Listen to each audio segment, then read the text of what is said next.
Yana o'qituvchilarning attestatsiyasi keng ko'lamli muhokamaga chiqdi.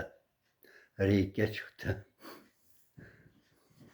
O'tolmaganlarga sabr, o'tganlarga, ya'ni attestatsiyadan muvaffaqiyatli o'tib, toifalarga ega bo'lganlarga tabriklaymiz, muvaffaqiyat tilaymiz.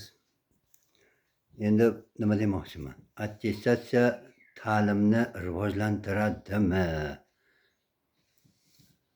Bilasizlar, attestatsiyaga tayyorlangan o'qituvchi darslarni yetarli darajada olib borolmaydi. Butun fikri, hayoli attestatsiyada bo'lib qoladi.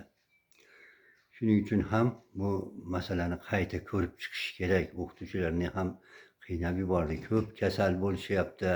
Attestatsiyadan o'tolmaganlar og'ir vaziyatga tushib qolyapti. Nechtasi kasal bo'ldi. Hattoki dastlabki ma'lumotlarga qaraganda insult bo'lgan, infarkt bo'lgan o'qituvchilar ham bo'lgan. Endi bunga bir 15-20 yilcha vaqt bo'lib qoldi. Bugungi kunda ham vatan o'qituvchilikni tashlab ketayotganlar ham bor.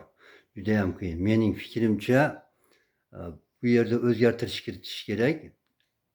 Attestatsiyadan o'ta olmagan o'qituvchining toifasi saqlanib qolishi kerak. Chunki masalan, harbiylarni oladigan bo'lsak, mayor bo'lgan odam ma'lum bir vaqtdan keyin kapitan yoki leytenantlikka tushirilmaydi-ku, o'sha mayorligicha qoladi.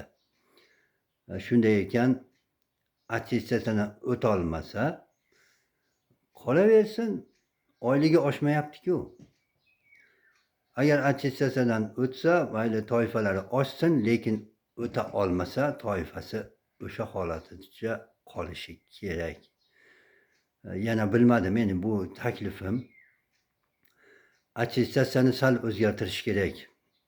Juda ham qiyin bo'lib ketdi. Savollar ham har xil tushunarsiz holatga kelib qolyapti. Men attestatsiyaga butunlay qarshi emasman, lekin uning tarkibini, holatini o'zgartirish kerak degan bir fikrdaman.